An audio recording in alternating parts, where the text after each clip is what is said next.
به نام خداوند بخشنده مهربان نهایت باره. اما بعد، سلام علیکم دوستان عزیز و مهربانم، برادران و خواهران عزیزم. قصه پیرزنی که ملائکه ها تا صبح او را نگهبانی می کردند.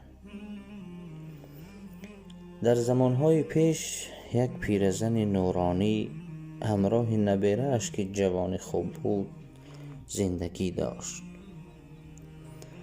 جوان یتیم بود. پیرزن آرزو داشت نبیره اش را خانه‌دار کند. جوان یک رفیق مهربان داشت که دائم آمده آنها را خبر می‌گرفت. روزی از روزها جوان بیمار شد و از دنیا رفت. پیرزن بیچاره تنها ماند. او هر روز غیر از نمازهای خوانده اش در حق نبیره اش دعا می‌کرد، تلاوت قرآن می‌کرد.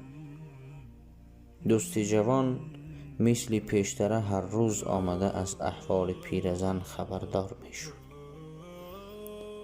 روز او آمد به خانه پیرزن، در آمد و از تیرزه نگاه کرد که پیرزن سرش خم است و همون پولهای و تیلهایی که به نیت خانه‌دار کنی نبیره اش گران مانده بود میشمرد. پیرزن جوان این را دید و از خانه پیرزن برآمد و رفت. این جوان را میگد خوابش نبرد.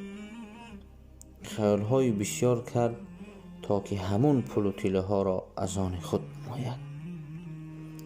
و پگاهی از خواب خست و نزد یک رفیقش رفت و همه چیز دیده اش را نقل کرد. آنها مصلحت کردند که نصف شبی به خانه پیرزن می درآیند و دزدی می کنند.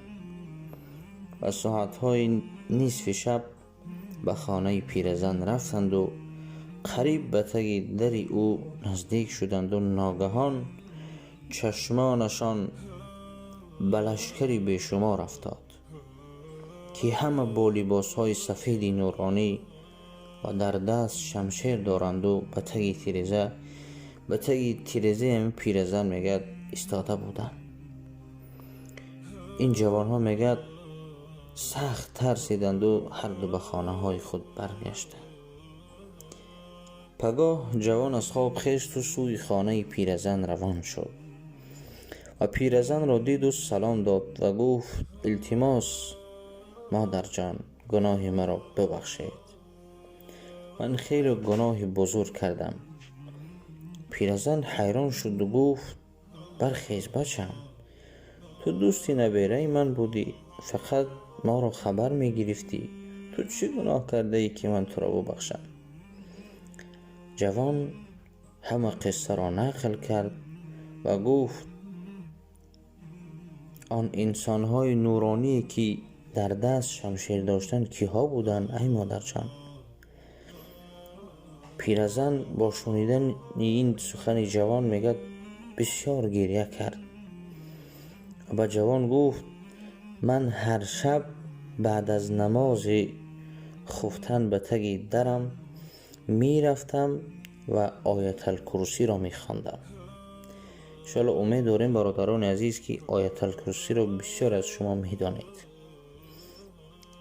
میگوید آیت الکرسی را میخواندم و صوف میکردم تا اینکه خداوند من عاجزی بی کس را از هر گونه انس و جن تا پگاه روز در پناهش نگه دارد. و آن انسان‌های نورانی که دیدی آنها فرشتگان الله هستند. گفت و باز گریه کرد. جوان میگه از شنیدن فرشته چنان به گریه در آمد که گویا دست و روی شسته باشد و به پیرزن گفت مادر جان، مرا به فرزندی قبول کنید. از همین روز من فرزند شمایم و من نیز یتیمم، پدر و مادر ندارم. مادر میگوید از شنیدن این سخن جوان باز به گریه در آمد و او را به فرزندی قبول کرد. بله دوستان، اینک رسیدیم به پایان قصه دیگر.